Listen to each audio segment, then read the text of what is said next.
Thank you for joining me for another Quick Hits conversation. I'm Dr. Robyn, aka Mental MacGyver. I provide luxury level high performance support and coaching to executives, founders, celebrities, and athletes. With me today, I have McCloskey. He's the CEO at Affinity Wealth Management, where they focus on helping small business and corporate executives make better choices with their money. I have Abby McCloskey. She's a certified financial planner, helping people live a most fulfilled life. And I have Philip Tate. He is a communications consultant doing brand building, strategic communications, and marketing based in Charlotte, North Carolina. The question I have, when you are in a position of power, how do you get a subordinate to tell you a difficult truth? Philip, you offered to kick lead off. Go ahead. To me, this sounds like the ultimate communications question. I mean, to me, you've got to have, hopefully you've created an environment that encourages kind of open and honest dialogue and ongoing communication. But if faced with something like this, I think a couple of key things come to mind. You want to ask open-ended questions. You don't want to ask leading questions or yes/no questions. You want to be an active listener when you get into that back and forth. So hopefully you're getting authentic and honest dialogue with that person. And then in communication audits that I do for clients, and I do quite a bit of that, I think it's very important that you can provide some anonymity and confidentiality to the person that you're talking with on whatever the difficult topic is, so that you're getting, like I said, authentic, good, honest feedback, and they know that it will be protected. I think all of those are great points with the communication. I know in my experience, it's building the relationship beforehand, laying that groundwork, not expecting to ask someone who works for you to come in the office and just tell you, oh, this wasn't a great part or this was. They have to feel comfortable with that too. And that's not just a, hey, I want to ask you a quick question. That's really kind of building that relationship with your team, the people who work for you, and the people that you work for. So it's an ongoing process, I would say. Mm-hmm. It's also receiving the information well. So if you ask something and you don't receive it well, you might disagree with it, and that's okay. But they're going to feel that door is shut then, that they don't really want your opinion. They're just asking because they feel like they need to check a box off. Mm-hmm. Yeah, I think all those points are great. I think this is something that in my career I hopefully have grown the most in, because probably when I was in my 20s and 30s managing people, I probably wasn't nearly or leading people, I wasn't probably nearly as good at this. You tend to get very defensive and all those other things. I think one of the key things, we talk about trust, we talk about communication, but it's also compassion.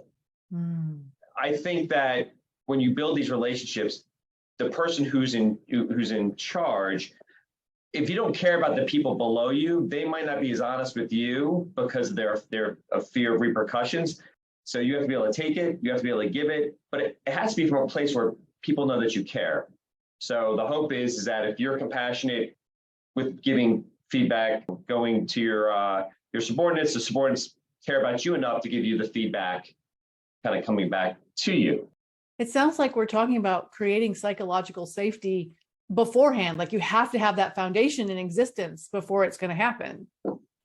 Well, I think to pick up on Michael's point, I mean, as the leader, you need to set a good example. If you want your subordinates to be open with you, you need to be open with them. And they need to see that you're practicing what you preach. And it's all about that, creating that culture of trust, openness in your work environment. And it does take time. It's not something that happens overnight. And to Abby's point, it's hopefully something you're doing in an ongoing basis, so that when you do have that difficult conversation, wherever it originated, it's not coming from a place of surprise. I want to go back to Abby's point too. She talked about how you receive it, because what I see a lot of time in organizations where subordinates will hide bad news for as long as they can until it explodes and there's nothing they can do about it. And that's all based around how you as a leader receive them coming to you going, we don't know what to do. Yeah, I think that there's a lot of truth to that. And it's in figuring out how people want to give you that information. I'm not someone who likes to give feedback in a conference room, because I'd rather, if it's negative, I don't ever want it to come off as I'm saying this in front of the whole group. So I think it's also knowing the subordinates whose opinions that you feel they kind of got their finger on the pulse of what's going on, that you mentioned, Philip, kind of an open door policy, that they're able to give you the information, maybe not the second and the way that you want it. Because I know I take a while to think about things. Well, I said that, did I really mean it this way or that way? And then an hour later, I might have a eureka moment. So it's nice to be able to have that open door and be able to communicate that way. Yeah, I think, timing a lot of times goes over how things come out and what the ultimate results are. A lot of times when Dr. Robyn's course on communication, that green versus yellow versus red in both the giver of feedback and the receiver of feedback, if those things are misaligned, sometimes a very potential positive outcome could potentially go the wrong way.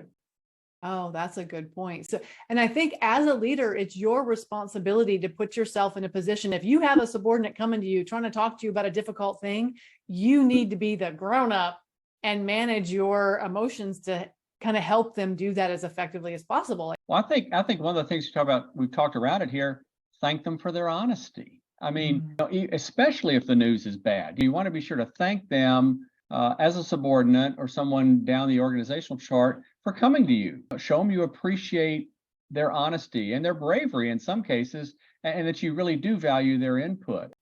That makes me realize as children, we're taught not to tattle. And I wonder if that kind of spills over into adult life where we just kind of keep stuff to ourselves. So we have to teach our subordinates how to have those kind of conversations effectively. And I also think that we trying to determine what is something that you need to give someone feedback on, like, is it a mountain? Is it something smaller? Is it, I think a lot of times as individuals, we struggle with that. So we let a lot of things ultimately build up. And this is when those conversations go poorly, is then you have the plethora of minor razor cuts that have been bothering you for a really, really long time. Exactly. The volcano method to conflict resolution. Push it down till it explodes. Abby, you were going to say something? To what Mike said, and it's also separating the facts from the emotion. So if you're talking to a leader about something they've done, was it something that just really made you mad?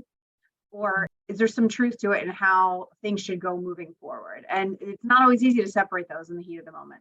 Is it me, or is there something like within the organization where maybe we need to make a change, or there's something negative that's happening? And I think having the maturity to decipher that is important, and taking the time to kind of maybe even list it out, write it down. And before you come to somebody with something that might be negative, you need to, how does this impact the firm? How does this impact your work going forward? And your employers are going to know they're going to see how you treat other people and respond to that. I'm sorry, Mike, I cut you off. No, it's okay. I think one of the things that's helped me over time is when I'm getting feedback from somebody, asking a lot of questions about that feedback so you can dig to what the truth is. But then also, we all create stories in our head, right? I create stories. So you need to kind of say, okay, what's the story in the head that's coming with if the feedback's valid or invalid? And you have to make the determination, is it true? Is the story that person's telling themselves and you're telling yourself, is that true? And if it is, what's the remedy, ramifications, or next steps in order to smooth things over or fix whatever's going on? Well, I know if I come to Mike with something, he asks 1,000 questions. So that's helped me where, all right, if there's an issue and I need to bring it to him, I know he's going to ask 100 questions, and I need to have not every answer, but be prepared to frame it in such a way. And that's important too, because that helps me. Is this really an issue? If you know someone's not just going to say, oh, okay, thank you for that feedback, or say, well, why do you think this happened? How can we change this? What would you have done differently? Then it really helps you line things up and realize, is this something, like you said, we were taught not to tell. Like, are you tattling on something insignificant? But if you know you're going to be asked follow-up questions, it really makes you think, is this significant? And is it going to affect performance, or what is it going to affect or impact moving forward? Robyn, I would also say there was a pivot point in my career when I realized the thing to do when you're trying to deliver feedback or take feedback is go to someone not just with the problem, but maybe with some potential solutions. That creates more of a dialogue, and it doesn't look like you're just going in to bitch and moan about things that aren't going your way.